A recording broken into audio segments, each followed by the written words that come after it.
सहकारी समिति के सभी कर्मचारीगण आज हम शासन की ओर से पूरे शोषण का शिकार है। हम लोगों को 6 साल से तनख्वाह नहीं मिल रहा है। 6 सालों से 10,000, 8,000, 5,000। अगर आप लोगों की मांग पूरी नहीं हो तो आगे का क्या कुछ कदम रहेगा? इसी तरह से हम लोग हड़ताल करेंगे, आंदोलन करेंगे, अनिश्चितकालीन हमारा अनिश्चितकालीन हड़ताल कर 3 तारीख से।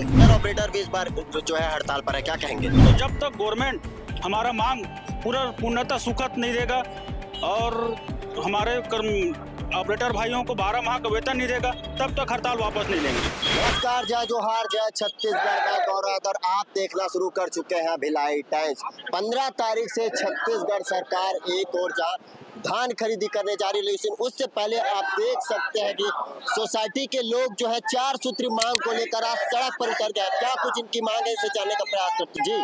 क्या कुछ मांग को लेकर आप लोग जो है हड़ताल पर है?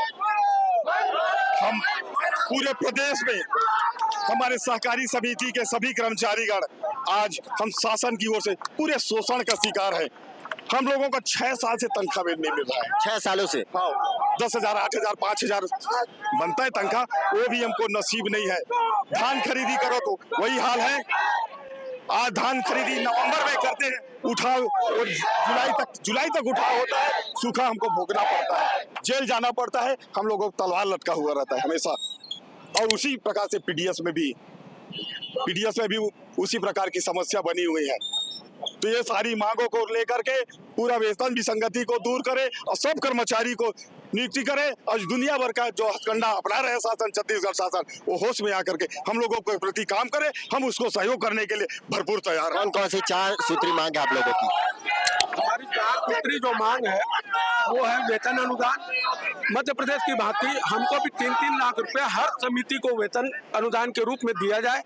दूसरा मांग है आउटसोर्सिंग से जो कंप्यूटर ऑपरेटर लोग की भर्ती कर रहे हैं उसको रोका जाए।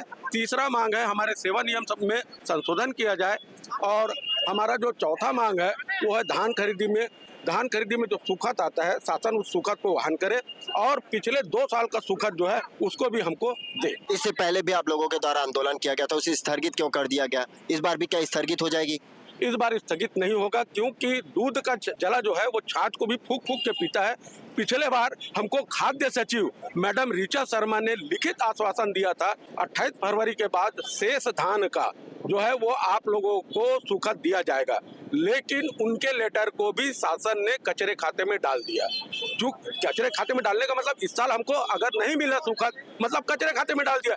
तो खाद्य सचिव के लिखित आदेश को भी जब माना नहीं गया है तो हम इस बार जब तक हमारे धरना स्थल पे विभागीय अधिकारी या विभागीय मंत्री आकर के घोषणा नहीं करेंगे, तब तक इस बार का आंदोलन जो है वो स्थगित नहीं होगा। पिछले बार इनकी 3 सूत्री मांग थी, इस बार 4 सूत्री मांग है। ऑपरेटर भी इस बार जो है हड़ताल पर है, क्या कहेंगे? हम लोग 18 साल से, जब से सरकार के धान खरीदी नीति में धान खरीदी कंप्यूटराइज हुआ है, तब से हम लोग काम कर रहे हैं।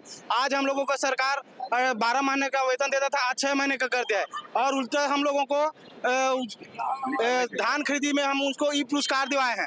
हम लोगों को ठेकेदारी में दे रहे हैं, है ना। हम लोगों को ठेकेदारी में करके उसमें हम लोगों को काम करने के लिए बोल रहे हैं, है ना। तो हम लोग कहाँ जाएंगे? 18 साल से काम कर चुके हैं। आज हम लोगों को सरकार 6 महीने का वेतन दे रहा है, ठेकेदारी है, हमारे साथ दोगली नीति कर रही है। इस बार कौन कौन से जिले से जो लोग पहुंचे हुए? वो टोटल छत्तीसगढ़ से पूरे छत्तीसगढ़ से पहुंचे। पूरे छत्तीसगढ़। अगर आप लोगों की मांग पूरी नहीं हो तो आगे का क्या कुछ कदम रहेगा? इसी तरह से हम लोग हड़ताल करेंगे, आंदोलन करेंगे, अनिश्चितकालीन हमारा अनिश्चितकालीन हड़ताल कर 3 तारीख से। 3 तारीख से अनिश्चितकालीन धरना पर। हाँ, और भी लोग यहाँ पर मौजूद हैं, उनसे भी बात करने का प्रयास करेंगे। यहाँ पर देखेंगे कि हजारों की संख्या में लोग यहाँ पर पहुंचे। जी, क्या कुछ मांग आप लोगों की? पिछले बार भी आप लोगों के द्वारा हड़ताल किया गया था, लेकिन उसे स्थगित कर दी गई। क्या इस बार भी स्थगित हो जाएगा सरकार के दबाव में?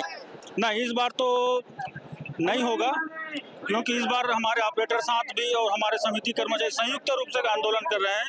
तो इस बार तो जब तक गवर्नमेंट हमारा मांग पूर्णतः सुखद नहीं देगा और हमारे ऑपरेटर भाइयों को 12 माह का वेतन नहीं देगा, तब तक हड़ताल वापस नहीं लेंगे। 12 माह से आप लोगों को वेतन नहीं मिला तो कैसे घर द्वार कैसे चलता था?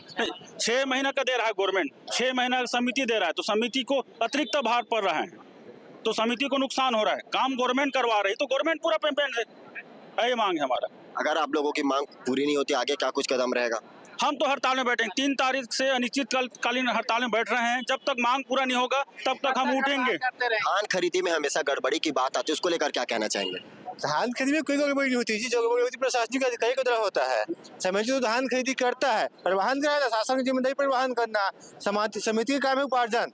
धान को खरीदना हमारा काम है, उसको स्टोरेज करना हमारा काम नहीं समिति का। और प्रशासनिक लेटर व्यवस्था के कारण धान की जो हो जाती होती है वो होती है। कई बार धान रखे रखे भी जो सूख जाती है उसके ऊपर भार आप लोगों के ऊपर आता है, उसको लेकर क्या कहेंगे? वही तो मांग करे सुखद के रूप में। हाँ, शासन कहता है कि धान नहीं सूखता, कोई भी कहीं बताता कि धान सूखता नहीं सूखता है। हम लोग को सूखा चाहिए। हमेशा गड़बड़ी की भी जो बात निकल कर सामने है तो उसको लेकर क्या कहना चाहेंगे? गड़बड़ी नहीं होता भाई, समिति में कहाँ से गड़बड़ी होगा?